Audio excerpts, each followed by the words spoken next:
El Ministerio de Educación, en el marco del sitio Nuestra Aula en Línea, presenta un nuevo recurso a través de videos educativos.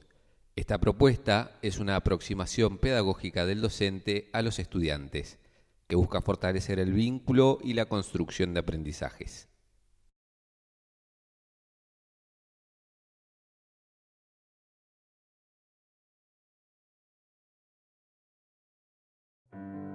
Buenas, queridos, queridas estudiantes. Espero que se encuentren muy bien. Mi nombre es Valeria Garay. Soy profesora del espacio curricular Formación Ciudadana del CENS Tomás Alva Edison. En esta ocasión especial vamos a trabajar la temática referida a derechos humanos, en donde los definiremos, caracterizaremos y clasificaremos. Además, haremos referencia del valor primordial que tiene la dignidad humana. Para comenzar, podemos decir que los seres humanos somos iguales en origen y destino. Todos somos iguales en nuestra dignidad humana. Somos personas, seres libres, capaces de pensar, crear, amar y construir nuestra historia.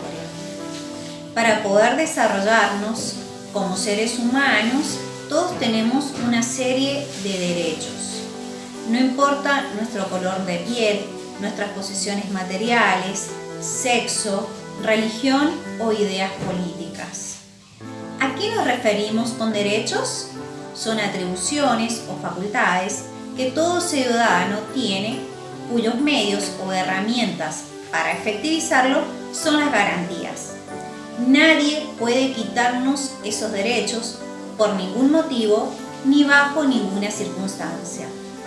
Esos derechos que todos los seres humanos tenemos, por el solo hecho de ser personas, se denominan derechos humanos.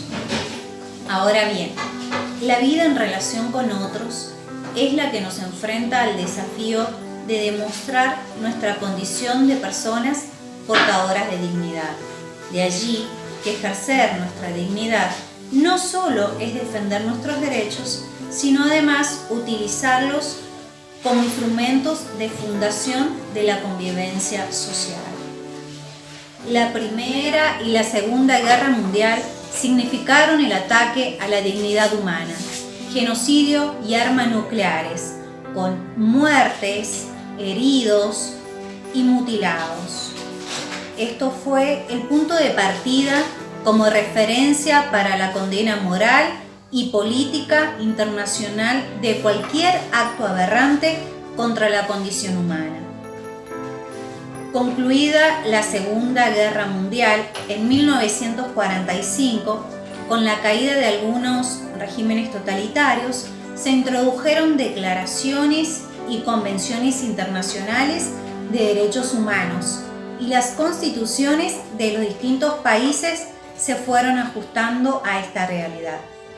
Así, en Estados Unidos, en el año 1945, 50 países redactaron la Carta Fundación de las Naciones Unidas, proclamada y adoptada el 10 de diciembre de 1948, destinada a preservar a las generaciones venideras del flagelo de la guerra, a reafirmar la fe en los derechos fundamentales del hombre, a promover el progreso social y a elevar el nivel de vida dentro del concepto de libertad. Argentina no solo firmó tratados internacionales sobre derechos humanos con otros países, sino que algunos de ellos fueron incorporados a la Constitución argentina, con carácter jerárquico constitucional, esto es, que valen igual que las normas de la Constitución.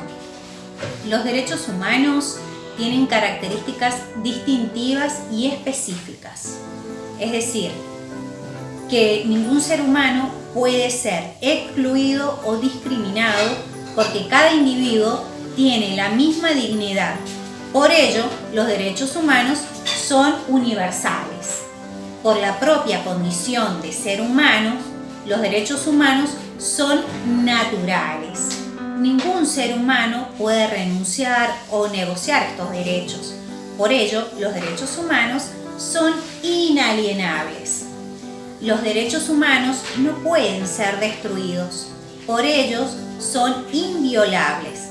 Y aunque no exista una ley que los establezca, imponen la obligación de respetarlos a toda persona y Estado.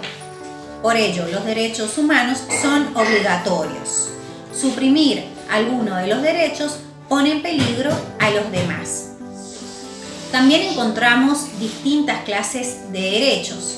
Dijimos que la dignidad humana estuvo presente de diversas maneras en las distintas sociedades y en los momentos históricos. El campo de los derechos humanos no es estático, sino que ha cambiado con el transcurso del tiempo, ampliándose de acuerdo con el accionar del hombre en distintos procesos históricos. Los derechos surgidos en cada momento no reemplazan a los anteriores, sino que los complementan.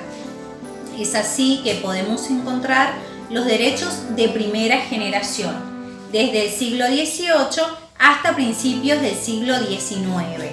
En una primera etapa son los primeros derechos reconocidos por el Estado, donde la violación de alguno de ellos se consideraba que atentaba contra la libertad y la autonomía.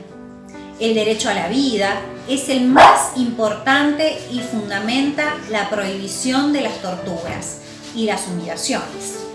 Otros derechos comprendidos en esta categoría son el derecho a la salud, a la integridad física, psicológica, a la propiedad, a la libre expresión de pensamiento, a la comunicación de ideas, de religión, de enseñanza, de contraer matrimonio, de relacionarse, de asociarse, a la intimidad. Incluimos los relacionados con la libertad política, de elegir y ser elegidos, de participar en el gobierno, pues hacen también a la autonomía de las personas en la medida que implican controlar el poder político para no ser avasallados por él. Estos derechos conforman la ciudadanía civil y política. También encontramos los derechos de segunda generación, desde el siglo XIX hasta mediados del siglo XX. Estos son los derechos económicos, sociales y culturales. Por ejemplo, para garantizar la educación, el trabajo y la salud a todas las personas que integran a la población. La tercera generación son los derechos de solidaridad del siglo XX.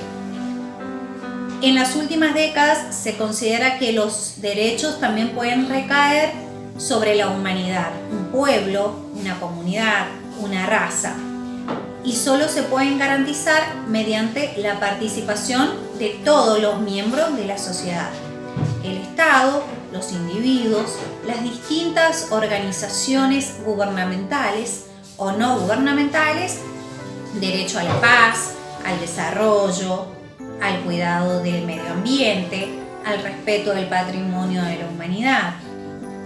Es así que podemos hacer referencia también a los derechos reconocidos por la Constitución Nacional Argentina, en donde en la primera parte de nuestra Constitución Nacional consagra el contenido de la convivencia humana, declara con precisión los derechos y garantías de las personas. La expresión derechos humanos es parte de nuestro lenguaje cotidiano. En la Argentina su difusión estuvo asociada a la denuncia de las atrocidades cometidas por la última dictadura militar. En aquel momento y sobre todo más tarde, con el retorno a la vida democrática, tomaron estado público organizaciones nacionales e internacionales cuyo fin era la defensa de los derechos humanos. Para concluir, diremos que la concepción de derechos humanos que hoy nos es familiar se ha desarrollado a lo largo de la historia con diferentes modalidades y formándose en un campo de acción con fundamentación propia. Los derechos humanos requieren una lucha constante para su protección y su defensa. Solo si los respetamos podremos asegurar la paz y la estabilidad a largo plazo.